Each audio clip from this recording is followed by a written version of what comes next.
आज का हमारा जो पहला टॉपिक है वो है वर्ड्स टेल अस हिस्ट्रीज, यानी कि ये आपका एक छोटा सा टॉपिक है। किस मेन टॉपिक के अंदर? Indian textiles and the world market के अंदर ये आपका एक छोटा सा टॉपिक है। ठीक है, चलिए इसके बारे में हम लोग बात करते हैं कि आखिर ये है क्या, आखिर शब्द इतिहास को कैसे बता दे रहा है ना। देखते हैं, देखिए लिखा हुआ है Arab traders carried fine cotton cloth from India to Mosul. Mosul अभी कहाँ पे है?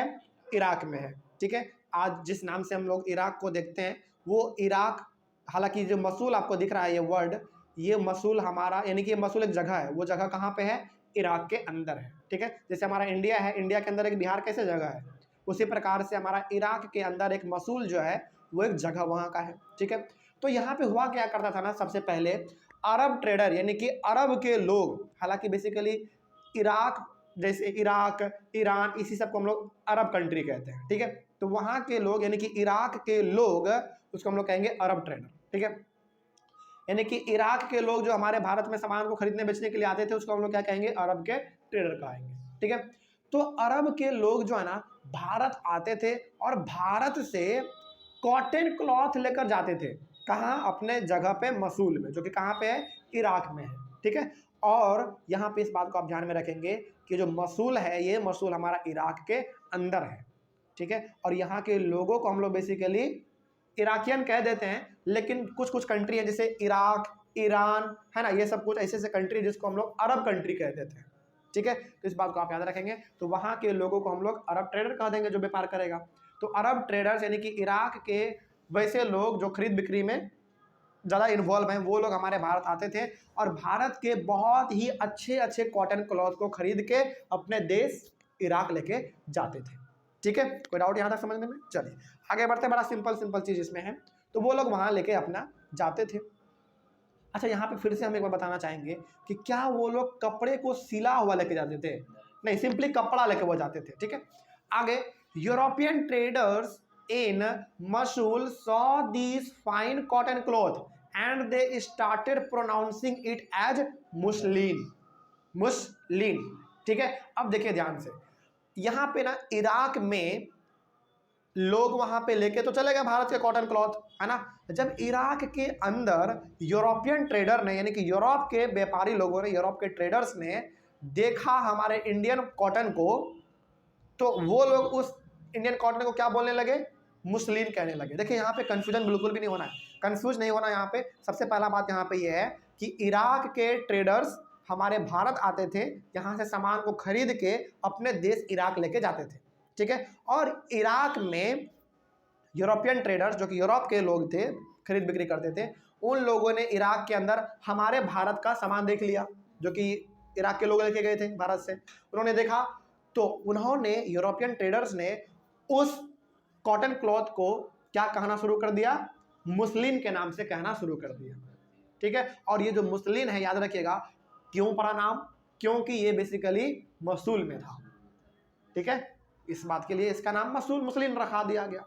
ठीक है, आगे बढ़ते हैं। और वैसे भी जो है ना अंग्रेजों सबको ना बोलने उतना अच्छा तरीके से अंग्रेजी के अलावा कुछ आता नहीं है ना। जैसे यहाँ पे वो लोग इंडिया में सिपाही को सिपोही कहते थे, है ना, तो अलग अलग तरीके से उनका बोलने का तरीका होता था।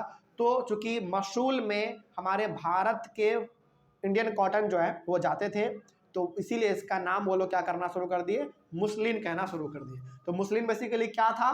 इंडिया के कॉटन क्लॉथ का नाम था। कहाँ पे? इराक में। और किसके द्वारा ये नाम रखा गया था?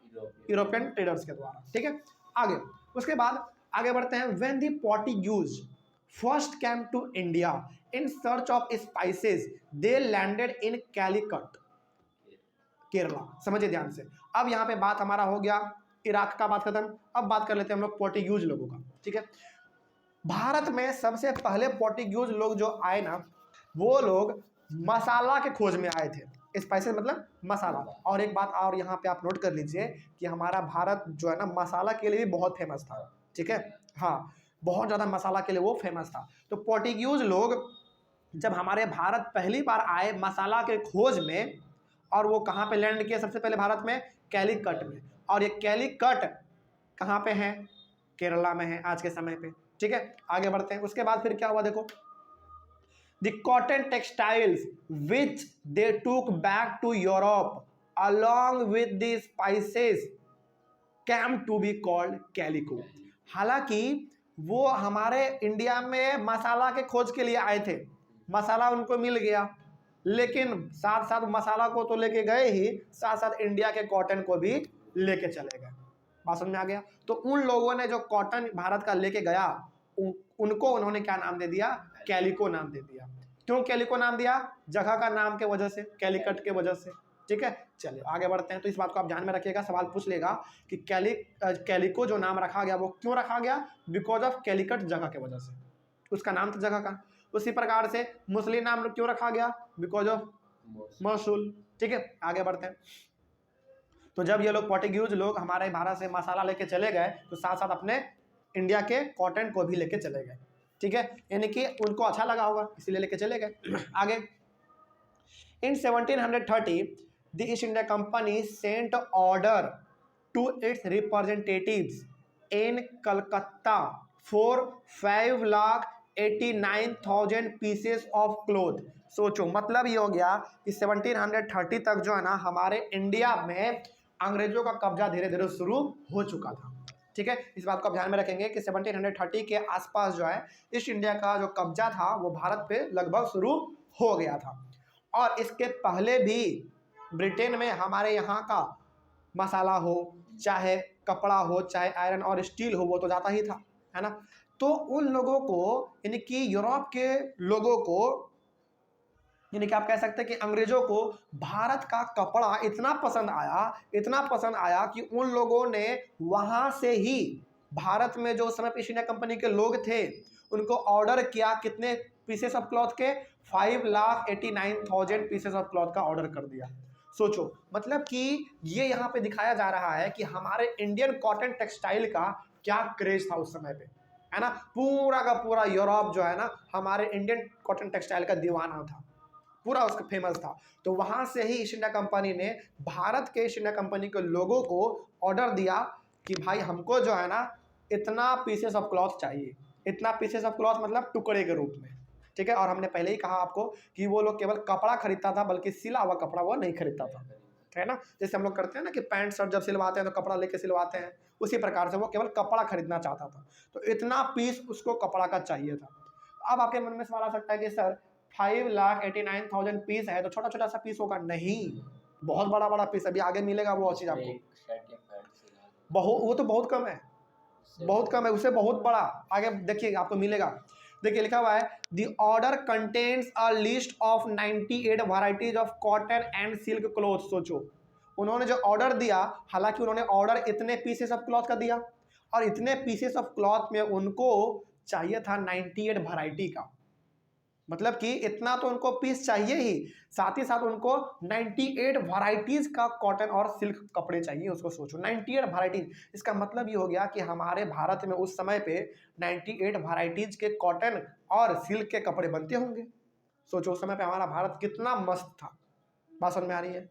चलिए, तो ये चीज उस समय पे था, 98 वैरायटीज का उन्होंने ऑर्डर दिया कि भाई हमको इतना चाहिए। ठीक है, आगे बढ़ते हैं। उसके बाद अच्छा, यहाँ पे ना ऑर्डर का मतलब क्या है? ऑर्डर का मतलब सिंपल सा ये है कि मान लीजिए आप अपने नानी के घर गए घूमने के लिए, है ना। आप नहीं गए, आपका छोटा भाई चला गया मम्मी के साथ, और उसको जो है ना वहाँ पे कुछ चीज़ें जो है महिला में पसंद आ गया, तो वो फोन करके आपको बता रहा है कि भाई भाई देख रहे हो यहाँ पे ये सब चीज़ है। तो आप क्या कहोगे कि भाई मेरे लिए भी 2 लेते आना। यही होता है ऑर्डर। उसी प्रकार से ईस्ट इंडिया कंपनी का रूल तो हमारे भारत में था ही, और ये लोग आए कहाँ से थे? ब्रिटेन से। और ब्रिटेन कहाँ पे है? यूरोप कंटिनेंट के अंदर में है। तो वहाँ के लोगों ने, यानी कि वहाँ के कंपनी ने भारत में रहने वाले कंपनी को ऑर्डर दिया कि भाई इतना सामान लेके यहाँ पे हमको आजा, हमको चाहिए। तो ये ऑर्डर दिया था उन्होंने, ठीक है, जिसमें 98 वैरायटीज थे। अब जानते हैं कि एक कपड़े का टुकड़ा कितना बड़ा होता था। ठीक है, देखिए लिखा हुआ है usually cloth pieces were 20 yards long and 1 yard wide, और 1 यार्ड में होता है 36 इंचेज। देखिए अब ना इसका थोड़ा सा हम अनुमान लगाते हैं। देखिए बताते हैं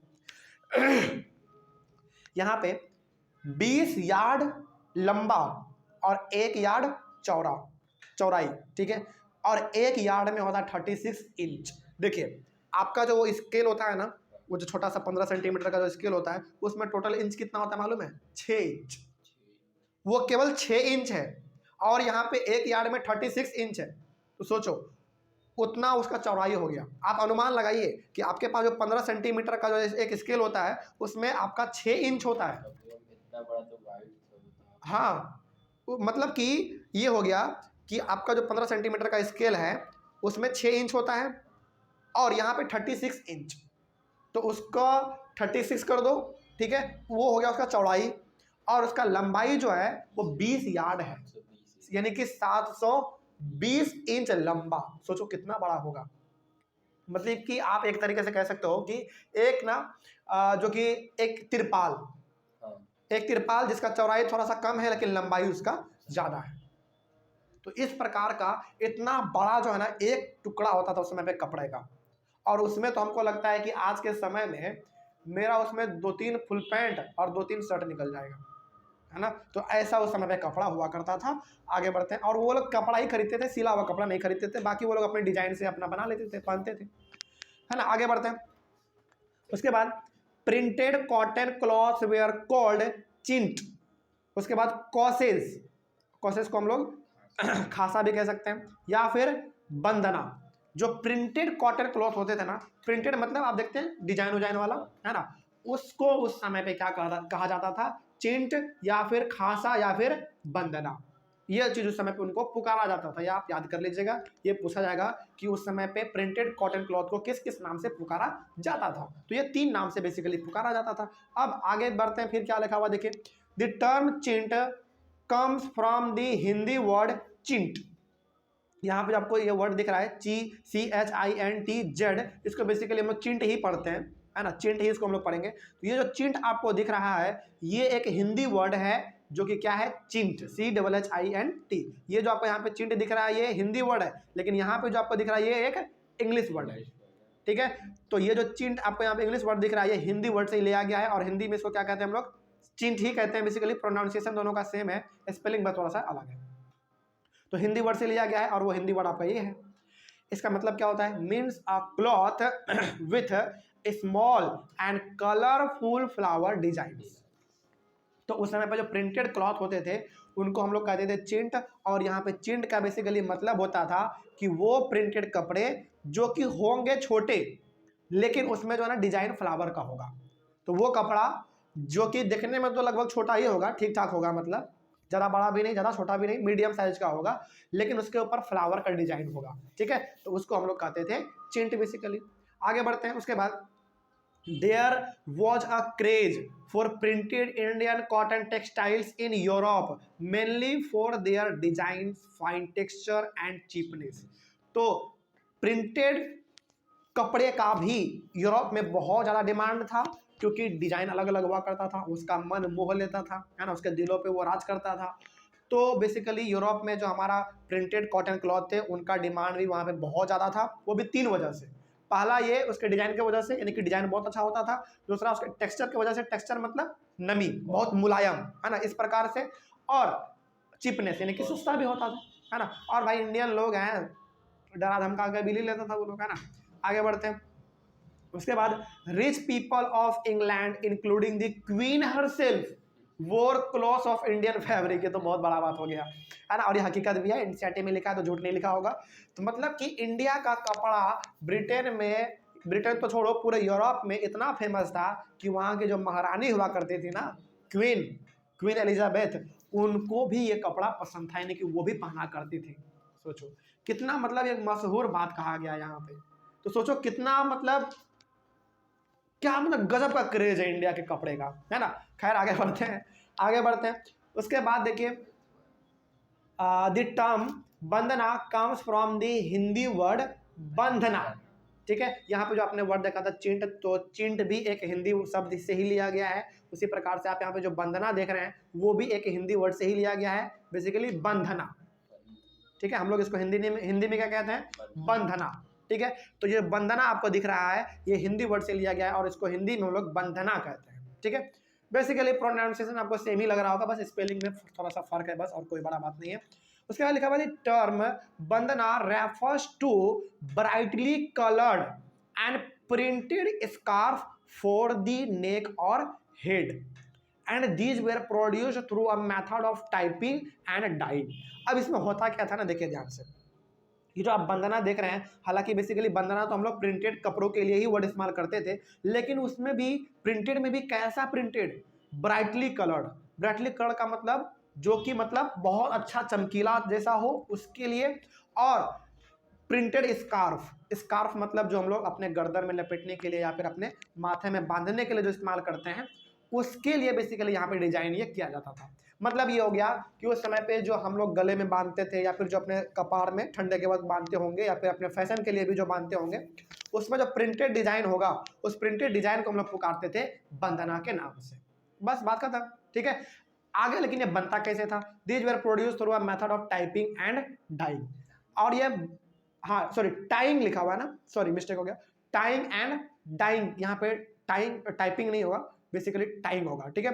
और ये बनता कैसे था ना, अच्छा इसका पिक्चर जो है ना आपके बुक में भी दिया हुआ है, आपके पास यदि एनसीईआरटी बुक है तो उसमें फिगर जो आपका फिगर 6 है उसमें आप देखिए आपको मालूम चल जाएगा, कोई डाउट नहीं है अब इसमें। चलिए इसी प्रकार का आप एनसीईआरटी में देखिए, उसको फिगर देख लीजिए, वहाँ पे आपको समझ में आ जाएगा उस प्रकार का डिजाइन वाला जो कपड़ा है उस समय पे गले में लपेटने के लिए और सिर में बांधने के लिए भी इस्तेमाल होता था। आगे उसके बाद बात कर लेते हैं, हाँ यहाँ तक तो हो गया। उसके बाद there were other cloths also that were known by their place of origin, मतलब कि और इसके अलावा भी ऐसे बहुत सारे कपड़े थे जिनको कि उस जगह के नाम से जाना जाता था जहाँ पे कि वो कपड़ा बनता है। जैसे यदि हम लोग आज बात करें, जैसे हम लोग कहते हैं कि बनारसी साड़ी, तो बनारस में बनता है, सीधा सा बात है, तो हम बनारसी साड़ी क्यों कहें, क्योंकि बनारस में बनता है। तो कुछ कपड़े उस समय पे ऐसे भी थे जो कि अपने जगह के नाम से फेमस था, ठीक है, मतलब कि जो जहाँ पे बनता था फेमस हो गया तो उसको उस नाम से पुकारा जाता था, ठीक है। तो कुछ कपड़े ऐसे भी थे जो कि अपने जगह के वजह से फेमस था, यानी कि जहाँ पे वो बनता था, जैसे कासिम बाजार, पटना, अरे पटना हमारा शहर है ना, चलो यानी कि हम लोग का पटना भी इसमें है, तो कासिम बाजार, पटना, कलकत्ता, उड़ीसा और चारपुरे, तो ये कुछ ऐसे जगह हैं जहाँ पे कि उस समय पे बहुत अच्छे अच्छे कपड़े बनते थे और इसीलिए इन नाम का मतलब कि जिक्र यहाँ पे हुआ है और ये फेमस थे बेसिकली। तो पटना में हो सकता है उस समय पे बहुत अच्छा अच्छा कपड़ा बनता होगा, इसलिए पटना के वजह से कपड़ा फेमस होगा उस समय पे, है ना। तो ये हमारा पूरा बात हो गया और यहीं पे हमारा ये टॉपिक खत्म होता है। अगले वाले क्लास में हम लोग एक नया टॉपिक जो हमारा है Indian textiles in European markets, इसके बारे में बात करेंगे। आई होप आप लोगों को समझ में आ गया होगा। मिलेंगे अगले वाले क्लास में। Thank you very much and have a nice day.